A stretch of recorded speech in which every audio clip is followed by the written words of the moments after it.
Hey YouTube, so I've decided to refilm my Dreamcast collection as well, just based off of the pretty well response that I got to my PS2 collection update video. So I decided on this video, I just want to talk about the Dreamcast as a whole and why it's my favorite game system, and I just kind of want to dispel some myths and rumors about the system, because I've noticed a lot of people who I want to say aren't familiar with the system all too well. You know, people who just kind of look over things and, you know, aren't truly familiar with the system or the time frame, and they just say it's a bad system just because there's, you know, in their eyes there's not a lot of games. So I think I figured with this video I'd just go over some common misconceptions I see about the system, and then just generally explain why I love the system so much. So the first thing I tend to notice with the first complaint I noticed is that a lot of people say there's no big draw games, you know, no big defining games, and that's one of the funniest things to me is, you know, almost every main Sega title on the Dreamcast is a defining game for the system. So right off the bat, the system launches with Sonic Adventure, which is the first 3D Sonic game, which already in itself was a big deal. And it's also one of the most ambitious games I think I've ever played in my entire life. Now, I know if you just go look up gameplay, you won't see any of the ambition, but you gotta understand, this game is a game that launched with email capabilities, online leaderboards, downloadable content, and this was in 1999, okay? So this is undoubtedly a huge game for the system. Another huge game is Shenmue. Now, I actually don't like Shenmue very much, if at all. Yeah, I think I'm one of the few Dreamcast heads who doesn't enjoy Shenmue. I don't know, it's just a really long, boring game, in my opinion. But it's another really ambitious and big title for the system, you know. Another game, Phantasy Star Online version 2. This is version 2, not version 1, but I have version 1. So this is another game I think people don't realize is a big deal. This is a game that was the first ever home console MMORPG, and you know, some people may say this game doesn't hold up very well. I think it holds up fantastically. So this is another huge game for the system. Another big game, Skies of Arcadia. I love this game. This is my favorite Dreamcast game. Yeah, this is a huge game for the system. This was one of the first big, true JRPGs for the system, and honestly, it's a knockout. Jack Grind Radio, another big game for the system. Sega poured a lot of advertising into this game. Yeah, if you go up on the internet, you'll see a ton of commercials and stuff. This has such a fantastic soundtrack. You know, another big game. NFL 2K1. Even if you don't like sports games, you have to acknowledge that they're big games on the Dreamcast. And the thing with the NFL 2K series, especially, is if you talk to like people who are old enough to remember the launch of the Dreamcast and everything, like, you know, who were like 12 or, you know, in their teens when the Dreamcast launched, if you talk to them, they're always had the same story, and that's either they went to a store and saw this game and they thought it was an actual football game, or their parents walked in and thought it was an actual football game. The graphics in this game are insane. They were incredible for their time and everything. And I mean, you know, this is a great game as well. This is another big game. Whether or not you count it as one isn't up for debate, okay? This is a huge game for its time. Grandia 2. This was another big game for the system. You know, this was another one of the few JRPGs released on it, and in my opinion is arguably easily the second best one on the system. Yeah, you know, just another great game. This was a huge third-party get as well because, basically enough, Grandia 1 only came out on PlayStation, so I think most people assumed Grandia 2 would be on PlayStation 2, but instead it came out on Dreamcast, and of course the Dreamcast version is the best version. The PS2 version is awful with that game. Then finally Soul Calibur. So this is another thing. People don't count the arcade ports of the Dreamcast as big games, but they are, okay? You gotta understand that the arcade ports and everything are huge games for their time because they are one-to-one arcade ports. In fact, with Soul Calibur here, this is better, way better than the arcade version. I've played the arcade version of Soul Calibur. It's nowhere near as good as this. This is better graphics, I think more characters, just way more stuff to do in general. So this is another big game for the system. And so are other fighting games or arcade games like Marvel vs. Capcom 2, Street Fighter 3rd Strike. Basically enough, the Dreamcast was the first system that could handle full one-to-one arcade ports, and that's a huge deal, okay?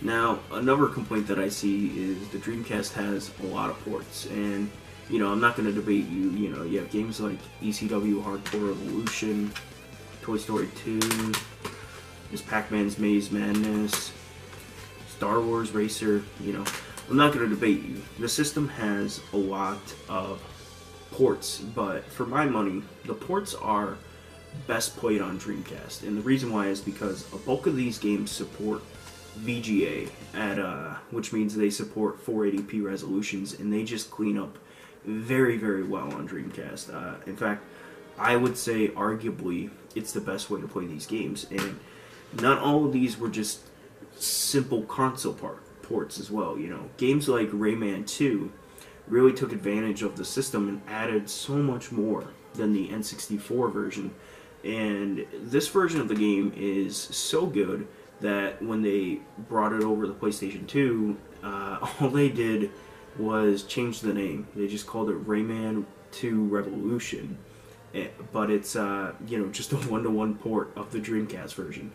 And I think that says a lot about the ports on Dreamcast, is that they're not bad by any means. They're not, you know, sloppy ports. They're the best way to play a bulk of these ports because, you know, you know, they're the best graphically speaking versions of these games. You know, Tony Hawk 1, I would never play the PS1 version over this version any day. This is the hands down best version of this game. You know, it's even better than that terrible HD remake. Tony Hawk Pro Skater 2.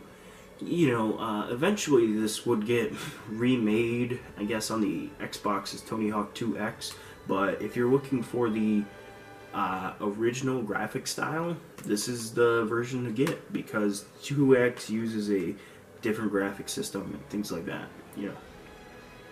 So another thing is, I see people often say that there's no deep cuts in the library. You know, there's no, I shouldn't say hidden gems, because I hate that term a lot, but there's, you know, the library is just full of these arcade type games, and that's not true, again. So, again, you have games like Egg, Elemental Gimmick Gear. This is a fantastic 2D Zelda clone with hand-drawn sprites and everything.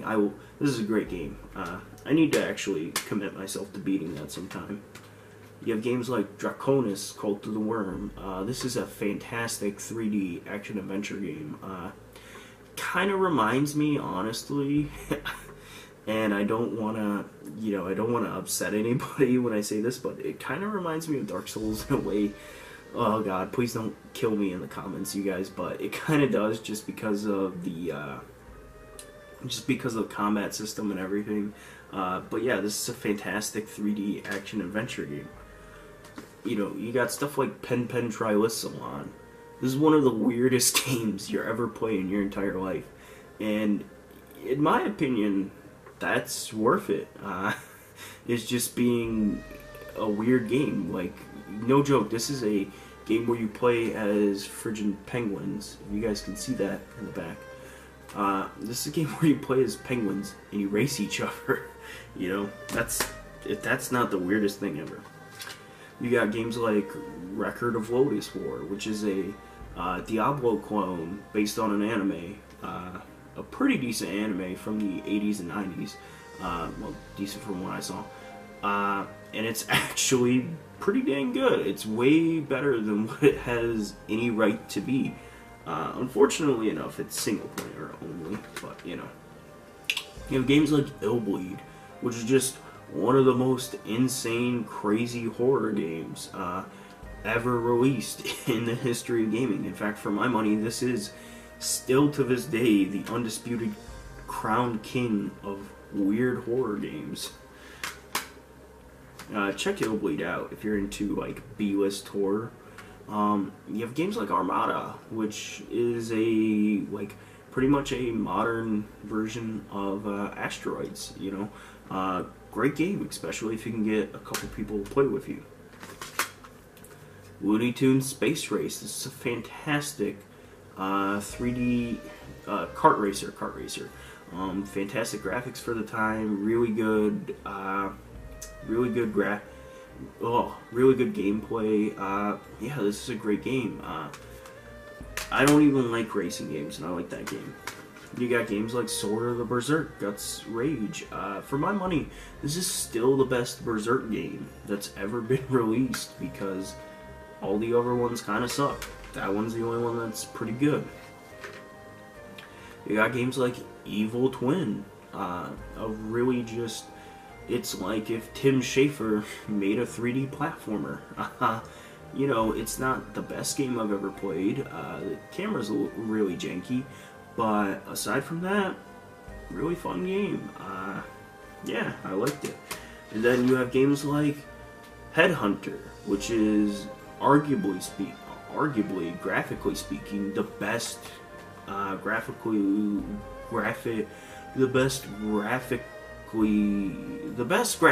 best graphics on the system. Oh, sorry. I've been a bit sick, so my mind's wandering a bit.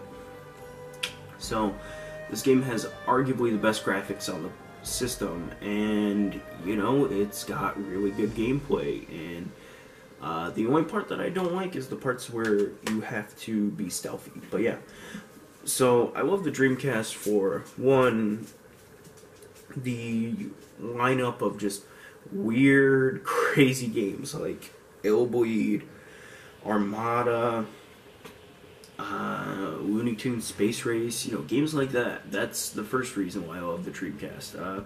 You know, the second reason why is because of this right here, the VMU.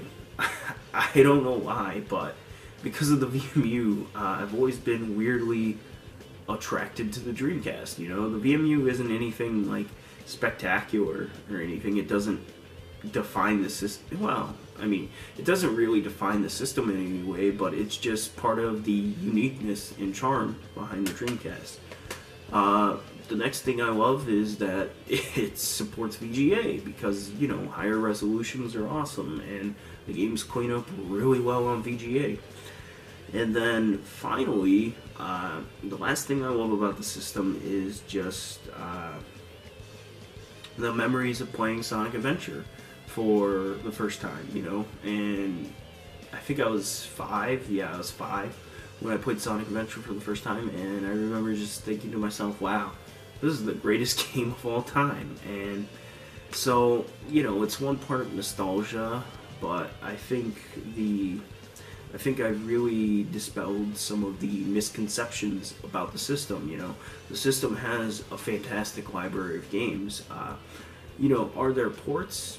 Yeah, but the thing you got to think about it is there's ports on every system. You know, go look at the Switch right now. The Switch right now is pretty much just ports. Go look at the PS4's launch lineup, and a bulk of the games are just PS3 ports. You know. And, you know, it has a great library of just unique or not so talked about games. So, yeah, that's why I love the Dreamcast, you guys. So look forward to the Dreamcast collection video. That'll be another longer video, so sorry about that. But at this point, my Dreamcast collection is almost complete. Well, the US set is almost done for the Dreamcast. I'm not gonna go for the full set or anything, but at this point, it's almost complete. So it'll be a pretty long video.